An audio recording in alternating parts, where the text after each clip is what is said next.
Hi there. Thank you so much for listening to Grounded in Maine today. My name is Amy. My guest today is Blair Williamson. She works under the name the Island Writer. She is a writer. She is an activist, an ocean activist, a sailing captain, a dive instructor, and a speaker, and also a global traveler. Blair, thank you so much for being here today. She's just published a new book. So there are three that are sort of in the same theme, but the most recent one just came out not too long ago, and it is called The Ocean Protectors. So thank you so much for being here. I'm excited to learn about all of this. We've been talking for a little bit, so it's not like... Thank you so much for having me. Yeah, absolutely. And so I love. So this is for young people, but you grew up. I mean, you've been diving and sailing and doing all for years, Yes. and now you're writing. Yes. But you're still doing those things, of course. I am, as much as possible. Yes, I am. I grew up on in Richmond, Virginia, but had the opportunity to spend a lot of time on an island off the coast of North Carolina. So I think that's where my love of nature and the ocean was born very, very early in my life. And carried on through. I became a scuba diving instructor and boat captain after college, and spent a lot of years working as a dive instructor and captain all over the world. So I have a lot of experience working under the ocean. Wow. All over the world, like really Yes. all over the world? Really all over the world. Most of my time spent underwater has been in and around Tortola in the British Virgin Islands. But I also worked in the Bahamas and also on a sailing yacht over in Thailand. So spent a lot of time in the South China Sea, and over in the Ko and Pulau Islands of Thailand and Malaysia. Very cool. Oh my Yes. goodness. Yeah. That's exciting. And so, I mean, so you've seen the ocean all over the world. Mm-hmm. And is there anything that all these places have in common? Like, what are you looking for different treasures or? Yeah, interesting. So yes, I guess as a dive instructor and adventurous person in general, if you love scuba diving, a lot of times you go to different locations to find, if you will, different treasure, as in like experience diving with different fish, different animals, and different areas of the world will have. You can go here to dive with the big fish and the mantas and the sharks and the humpback whales. And you can go here to see, like the little tiny clownfish and, experience different types of algae and anemones and coral. And, so every different areas will have different experiences to scuba dive. Okay. And do you have a favorite? What a great question. Besides the homes place? Yes. Gosh, I really enjoyed the Socorro Islands in Mexico because I had an experience where I was in the water. It was very cold. I had to wear a semi-dry suit and hooded diving, which I didn't love. I don't love diving in the cold water. But I got to dive with a mom and her little baby humpback whale, and heard like a whole pod of whales and dolphin calling to each other while we were scuba diving. And that experience, not only makes you feel very, very small in this world, because you're in this ocean just surrounded by vast, these enormous, blue, deep, water, and these enormous creatures just surface and you hear them. And it was like one of those oh my gosh moments of like, this is the most amazing experience ever. Yeah, I would imagine that would top a lot of things. Yes. So that paired in that same dive, we had mantas with like a wingspan of really 18 to 20 feet wide. What? Like soaring over us. It was wild. So those moments really stick with you. They don't happen all the time, and that's cool, just to go to unique places like that. But anytime I can find a reef that's really alive, I could spend hours watching, little octopus change colors or seahorses floating or, Oh my gosh, like you've that. seen seahorses? I just did. I just got back from the Galapagos a couple weeks ago and got to see seahorses there. Oh my gosh. It's almost like, I mean, I'm not a person that goes in the ocean. Those situations where like swimming with the whales, that would freak me out so much. I have a very healthy respect for the ocean and a love for the ocean, but I am a chicken. I'll take you one day. Diving with the whales. You can over bring a your camera and send me pictures of the seahorses. Okay. You're more of a clownfish girl. Oh no, I just don't want to go in the water. Okay, that too. I just want to see pictures. Okay. But it's almost like, seahorses are sort of, I mean, in my mind, like they're fictional characters, sort of. Yeah. Because they're so surreal looking. They're so cool. Wow. They like wrap their tails around, like little blades they're like of corkscrewy seagrass. And, yeah. Oh my gosh, wild. Mm-hmm. And so because of these experiences, you are very passionate about sustainability and taking care of these oceans and these animals in the ocean. Absolutely. And you were telling me about, bringing your kids and seeing yes. sad things. Yeah. So I did have the privilege of bringing my daughters and taking them traveling with us while my husband worked. He was one of the directors of Global Expeditions Group, and when we would go down and visit him, the girls were able to start snorkeling at a very young age, and we started experiencing some things that the kids, it was of course sad for us. We see, as we're teaching and teaching a marine biology or conservation course to our students that how are humans interacting or impacting reefs, and you kind of teach that, and it's not that it gets lost on you, but you see it so much, like, oh, here's trash, here's an anchor in the middle of a coral head, or here's the just the human impact on the ocean is everywhere, and not necessarily intentional in any way. It's just people don't necessarily know how what they're doing is impacting under the ocean, because not everybody gets to go down there and see what's happening. For sure. So the kids did at a very young age. We were actually in the Dominican Republic, and the whole story behind Island Girls Free the Sea of Plastic, which is my first book that I wrote, was my daughters were snorkeling and we saw a turtle swimming towards a plastic bag, and the turtle thought that it was a jellyfish. So in the book, I had it illustrated so that the plastic bag looks exactly like jellyfish, which it does even to the human eye underwater. Like, as dive instructors in the distance, we'll see a plastic bag floating, but we don't know if it's a jellyfish or a plastic bag until we get much closer. So that experience really affected my daughters. I was able to free dive down and grab the bag before the turtle ate it. But they came up and looked at me like, Mom, what are you going to do about this? Mm-hmm. And that really did spark, light a fire in me. They were asking so many questions, and I really started getting inspired by their curiosity and their emotional connection to our friends under the sea, all the animals and living creatures under there that I've loved so much. And I didn't really realize how much I was passing on to them as their mom, my love of the ocean, and like, oh, what? Just observing the beauty underwater at such a young age, and then to kind of have that experience. That beauty is at threat. Yes. Yeah. Exactly. My goodness.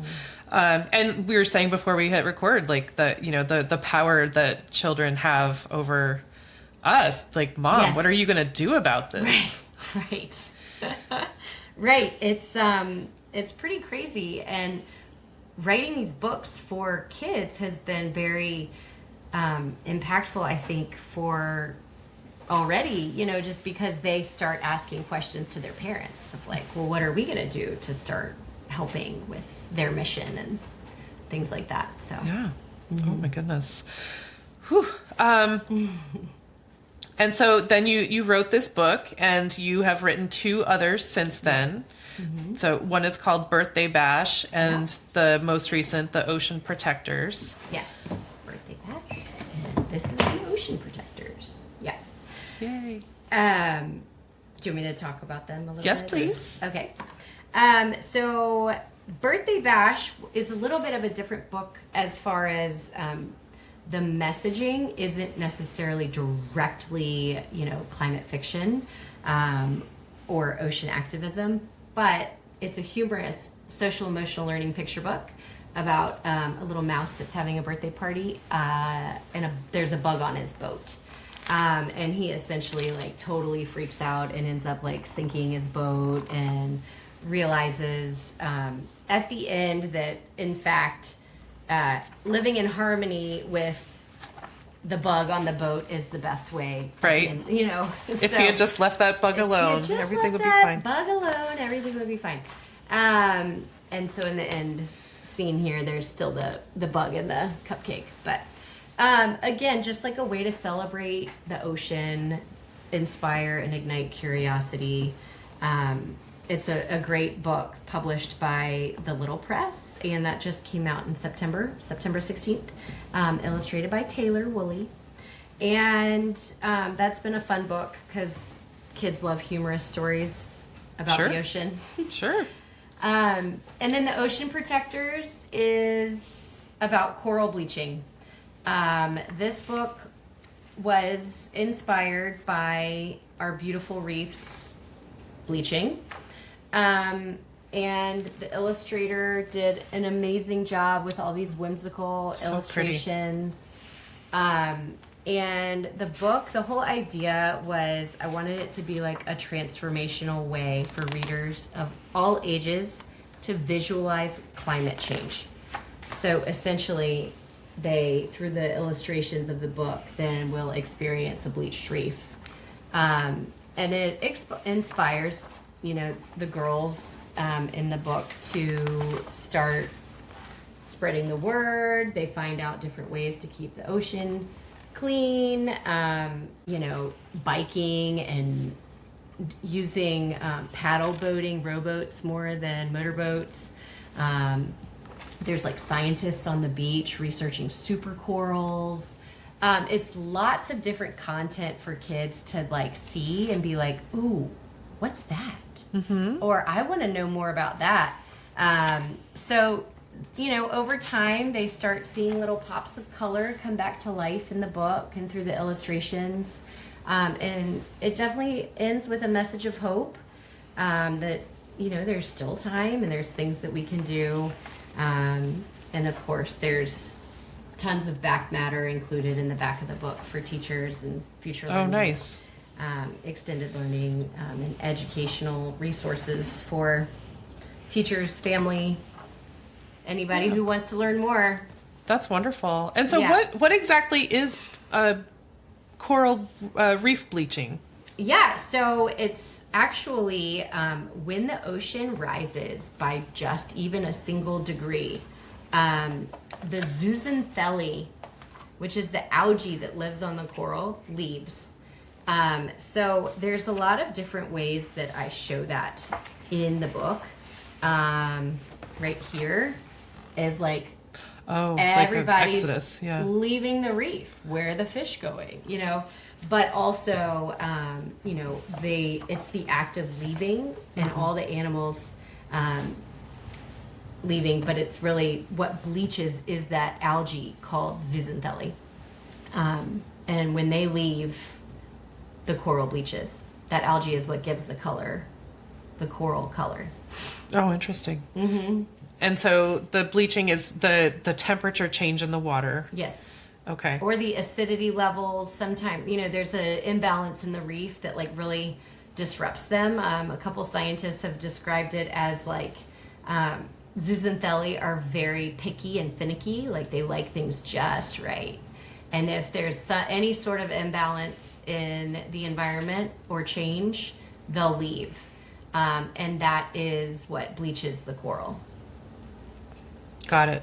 Yes. And it's more than just the algae that will leave, because the fish are chasing the algae because that's their food, right? Exactly. Yeah.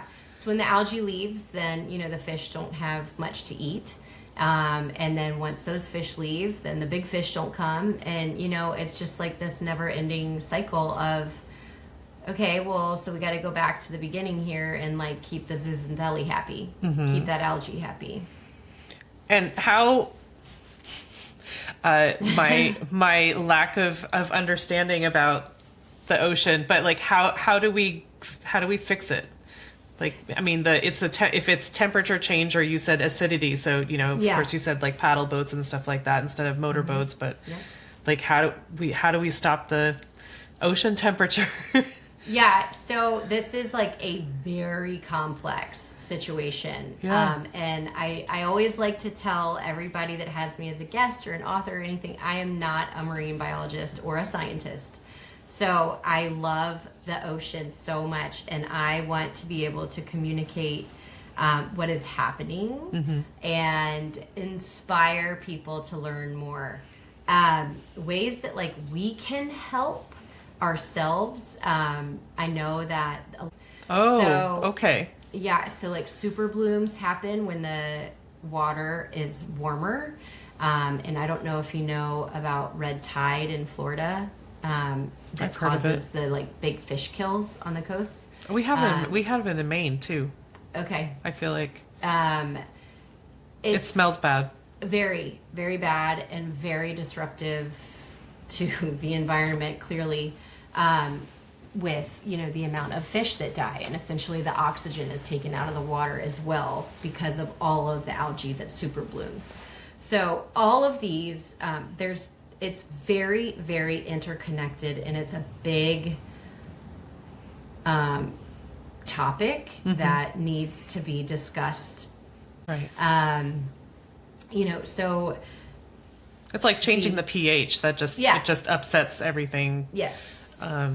Okay. Yeah. And so I actually really like the idea of showing showing these things that are happening, and not necessarily gently giving some suggestions, but also like they spark thought, and what can and so you finish the book and you're like, what can we do to to help with this, and brainstorm together, stuff like that. So it's just sparking conversation. Absolutely.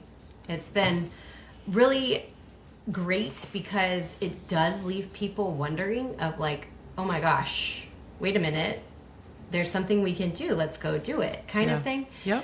Because the books do have a message of hope. I think that's very important. And very actionable items, activities.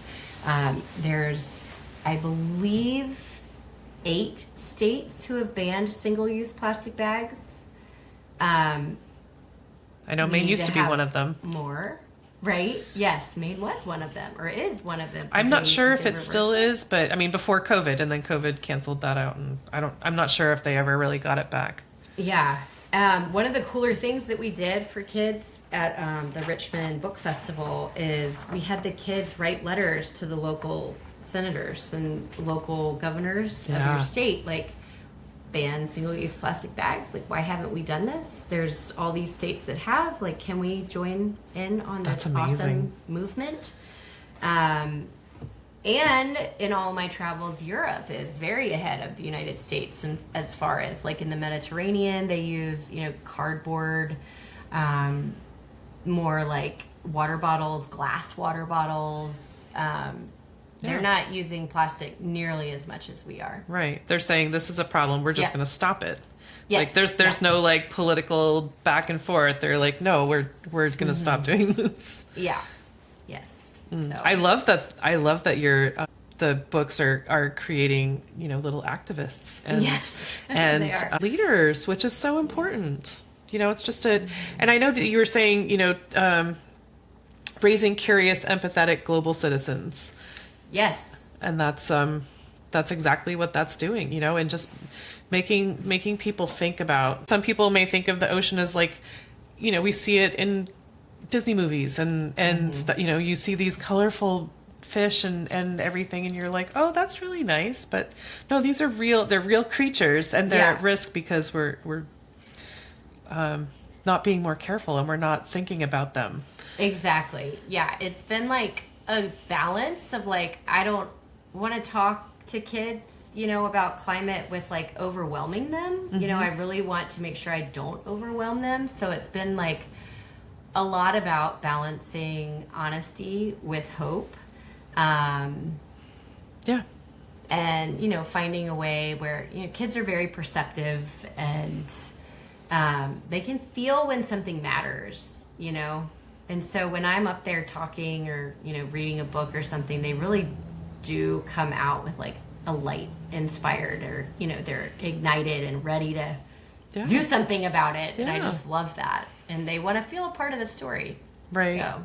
I mean, I know that like I said, I don't go in the ocean really at all, but I do have that respect. Like I remember, and we were talking about Andrew Lewin of How to Protect the Ocean. Like when I had him on my podcast, I was like, that when I saw the graphic of the turtle with the straw in his nose, right, I was done. I was not a big straw person anyway, but I am like zero straws, never again. I don't want any. I cannot unsee that. And so that changed my practices. And I think that, it's tragic, but, it also, motivates. Yeah. Kids, they have done really well with, they're reading stories about war and see, a lot of violence in a lot of the books and content and story, TV programming and whatever. It hits differently for some reason to the kids. Like, yes, if they see that straw in the nose of a turtle. And I think one of the biggest things that I want everybody to kind of shift their perspective on is like, animals can't help themselves. Yeah. Like, they can't ask for their mom to like pull the straw out of their nose. The same thing, like if, a dolphin gets entangled in a fishing net and, things like that. Like they can't ask for help. And so I know this is kind of funny, or it might sound funny or not, but as a dive instructor, I helped, it was a fish on a dive, a turtle that was kind of hiding behind a sea anemone. Mm-hmm. And it had a hook in its little flipper. And I sat there I was on a scuba dive. And so I had a tank and I couldn't really speak. But like in my mind, I was like, come here, little buddy. I'm okay. It's okay. I'm going to help you. Right. And I like vowed to the turtle that I would help him and his friends. And there's not that many people that are like speaking up for the ocean, not so much in like, yes, it's a huge food chain and it's really, really important to our entire ecosystem. Right. But I'm talking about like on a personal, the animal level of like, I love you. You are so cool and interesting. It's emotional. And it's emotional. Just like everybody, horse people love their horses. And like, I'm sure you would ask any pet owner, do you think your dog, cat, puppy, whatever has feelings? Yes. Yeah. Well, so do the animals under the ocean. They have feelings too. Right. So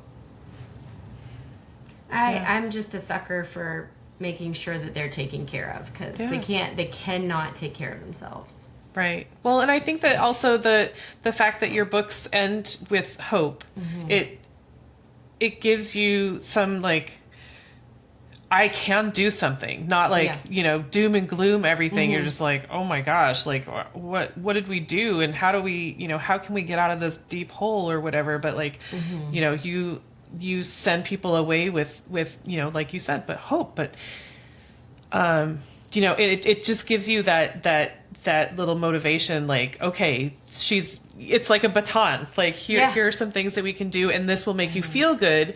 Now you go do it.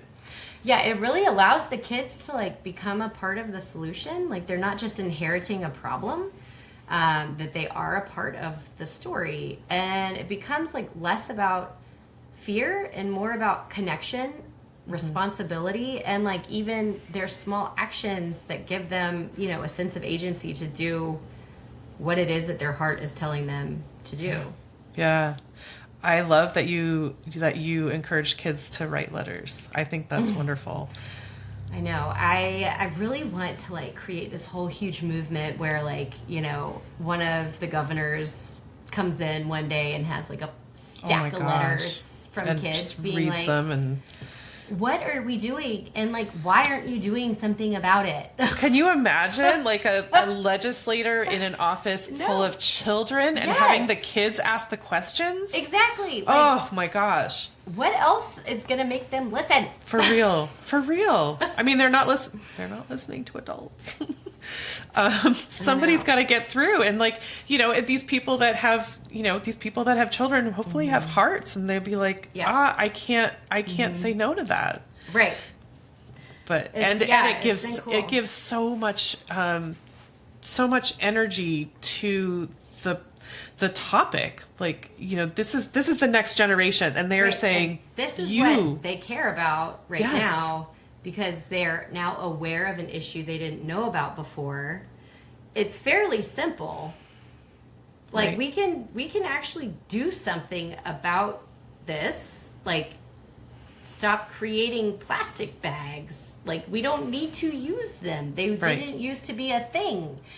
And the issues that, you know, it just goes so far, but it starts with such a simple question and conversation and just starting to make people aware of what's going on. It's been like such a fulfilling way for me to kind of tie all of my passions and creativity and motivation together to give back to the world and really inspire the next generation. Yeah. Oh my goodness. Well, and so Blair, you were saying, you had mentioned, and I might have cut you off, but you were saying, I think it was before we started recording, but something about COVID. Really brought out. Yes. So before COVID, I had been telling my husband a lot. I want to write a book. I really want to write a book. I want to tap into my creative energy. I want to write a book. And actually, when COVID happened, we were both working for Global Expeditions Group, and global travel stopped. I was one of the first furloughed from my position at the company because I was a part-time, you know, remote sales employee. And, you know, and so he looked at me and said, Blair, if you don't do something about writing these books now, you can never talk to me about it again. The world has just handed that to you. Yes. And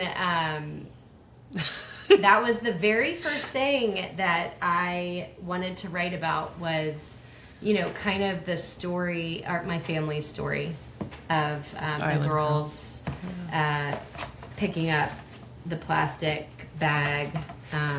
This is them as babies at that moment. Oh my goodness.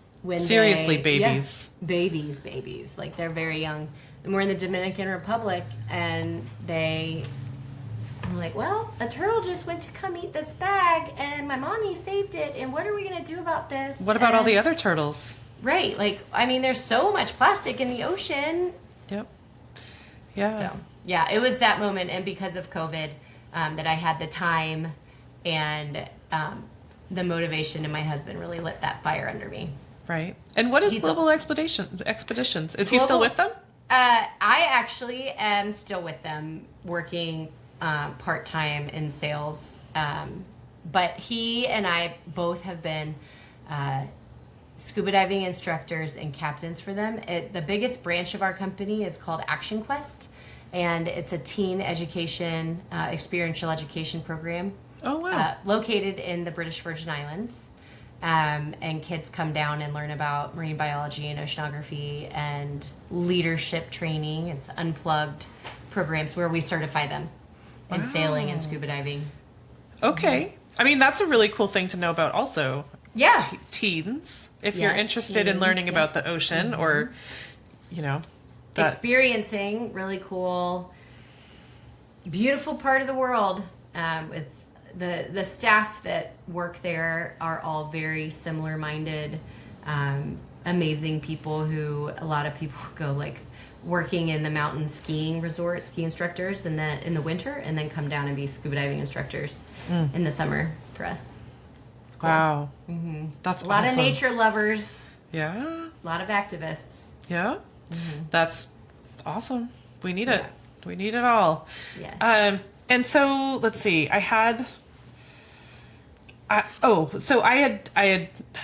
highlighted a little thing. So from, I want to say it was your website. You said care and curiosity and not fear. And I know that you sort of touched on that a little bit with the hope conversation. Yeah. But I love that it's like a tagline of yours. Yes, I think so. I mean, you know, I really want my stories to really show and share my love and my amazing hours and hours and hours and years of experience at sea, and all of the content and things I've learned and been able to like observe, from the beauty to the scary, but to just ignite curiosity and inspire learning more and caring more about the ocean, and this planet in general. So that's kind of my whole mission is, raising curious, conscious children, Yeah. my own, and also through books for everybody's children. Right. And then having those kids lead. Yes. And feeling like they can lead too. It's very empowering. Yeah. I think it's important. I keep seeing things about, girls seeing women leaders and knowing that that's a thing. And so I think that, writing these books about kids, Yeah. Yeah. kids doing great things also shows them what they can do. And, if they stick with that, then they'll be those curious, empathetic global citizens that you're aiming for. Absolutely. Wow. Yeah. It's really been amazing. And like I said earlier before in our conversation, it's just so incredible to connect with the creators in this industry because everybody is so kind and willing to help each other and want to do better and, work together. Yeah. We're on the same team. We're Yes. all, we're all doing similar things for the same purpose, really. Yep. And Just experts in different fields. 100%. Yeah. Yeah. Oh my goodness. This is so fun. And I love learning. I love learning new things about the ocean. Yes, I know. Go Google zooxanthellae or homework, watch Chasing Coral on Netflix. Chasing coral. Yeah, that is an amazing documentary on what is actually happening under our ocean with coral bleaching. I have it as part of the back matter in the back for, the kids can take it. It's just time-lapse documentaries of, Great Barrier Reef bleaching, and kids can be like, wait, I know what's happening. The zooxanthellae are I saw leaving." that. And Right? the ocean protectors. Yeah. Oh, that's wonderful. I think that I love also that you have that, you call it back matter. Yes. I think of it as like resources. So, or what do they also call it? Extended learning. It's mostly like in books for authors, at least on our side. It's called back matter. Yeah. So if there are questions, there are so many resources that you can look through and learn more. Exactly. And answer questions. Yes. Which is wonderful. Oh my gosh. Yeah. I love this, and I can't wait to share it. I think that there are so many kids that maybe don't know that they need to learn about the ocean, and maybe that will spark education and activism, of course. Exactly. So Yeah. It's been really, there's one other thing that I wanted to mention as far as like the back matter and extended learning really Please. quick. On my website, I do have a free downloadable graphic for either like teachers or families or anybody who wants to do it. But it's the bleached coral page from the book with no text on it. And it's been an incredibly peaceful and like mindful, like kind of meditative activity for kids to color the reef back to life. oh my gosh. So that's been like a really cool kind of artistic activity that has been a really, I guess, successful creative way for kids to kind of think about, okay, I'm bringing this reef back to life, and it's like a different brain, I feel like, space where they're thinking about bringing coral reefs back to I life. love that. So, yeah. Oh my gosh. That's wonderful. Yes. And then you can maybe even make it better. Exactly. Yep. Oh my gosh, that's so fun. Okay, so when I say the word sustainability, Blair, what does that mean to you? What a question. Big question. Right? To me, sustainability is really about relationships. It's how we live in relationships to the places that we love. So the people around us and what we're leaving behind. So I don't necessarily like think of sustainability as like a checklist, but more of like awareness, kind of like what I've been talking about a lot in the books and like the messaging behind my books, is just like really paying attention, and caring enough to notice your own impact, but also notice the beauty around it. So when we really love a place or love something, we really want to naturally protect it. So that's kind of like the whole idea behind what I'm doing. That's what it means to me. That's really powerful. I love that. Care enough to see the impact. Yeah. And care enough to do better. Oof. Goodness. And I love that you said the word relationship, because I think it really is like, it has been for so many like a take relationship. Yeah. And that's not really a relationship, but the reciprocal is so important. Yes. Goodness. Yeah, absolutely. And so how can people find you and the books and Great question. all the things? All the things. So my website is theislandwriter.com. You can find me on Instagram. TheIslandWriter8 is my Instagram handle, and I am on Twitter. Is just The Island Writer. Also Blue Sky, The Island Writer. And I recently joined TikTok. That book I just sold, the publishing house really wants authors on Book Talk. And so I'm going to start that up. But that's also The Island Writer. Okay.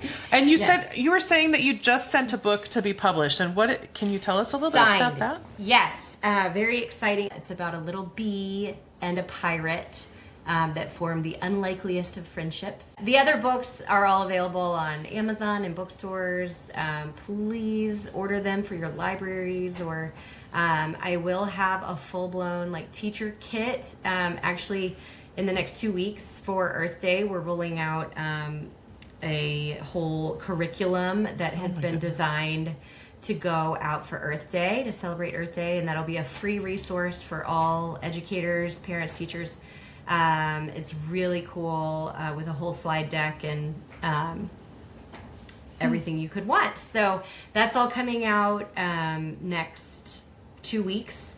You'll be able to download that on my website, and or just contact me and I'll send it to you. I'd love to get this book in the curriculum in as many hands as possible. That is so wonderful. That's so exciting. Oh my gosh, Blair. Yeah. Whew. Busy. My gosh, yes. I don't like, How old are your kids now? They're not babies. 9 and 11. Okay. So they're fending for themselves. Okay. I mean, you're working from home. Yes, yeah. I'm working from home, and actually, a lot of what I do, they're able to like. Come along. Well, they come along, but they give me a lot of feedback on like, oh, well, what if I had this character do this? Or, you know, I just signed with a new agency, Andy Smith and Creative Media Literature, CMA, Creative Media Agency. They are, you know, we're about to get started and probably want a lot more climate fiction books. And so I'm like writing, and I have a middle grade that I'm editing, and you know, a lot of stuff. Like my books are kind of growing with my kids. And so they're involved. They knew, you know, that deal I just talked about with Buzz and Blackbeard. They knew I was just waiting on eggshells for months about that. And you should have seen them when they heard that, that they finally bought it. And they were, what? Mom, this is amazing. You know. That's so they're awesome. a part of it. They really And they know care. that they inspired everything, right? Oh yeah, totally. That's awesome. Oh my gosh. They're my biggest critics for sure. They're the hardest editors. Inspiration and critic. Whew. Yes. That's a big job. All right. Well, so you guys check out Blair Northen Williamson, the Island Writer, wherever she is.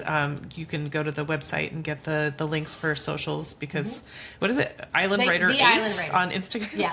Yeah. 8? Well, Is it because there are 7 other Island Writers? 8 is a special number to me. And so, yes, there's another Island Writer. She's very nice. I've talked to her. I'm like, I'm sorry. Awesome. I'm sorry you're being bombarded by, you know, bookie people. But she's a writer too. Yeah, she is. Yep. So, the Island Writer 8 on Instagram. Everything else is the Island Writer. All right. So, Very cool. Well, Blair, thank you so much. I thank you for all the work you're doing and for loving the ocean like you do. Thank you so much for having me. Really appreciate it, and love everything you're doing too. Supporting us creators, and you know, I love having our symbiotic relationship, helping each other out. Absolutely. Very good. Thank you. Yep. Thank you.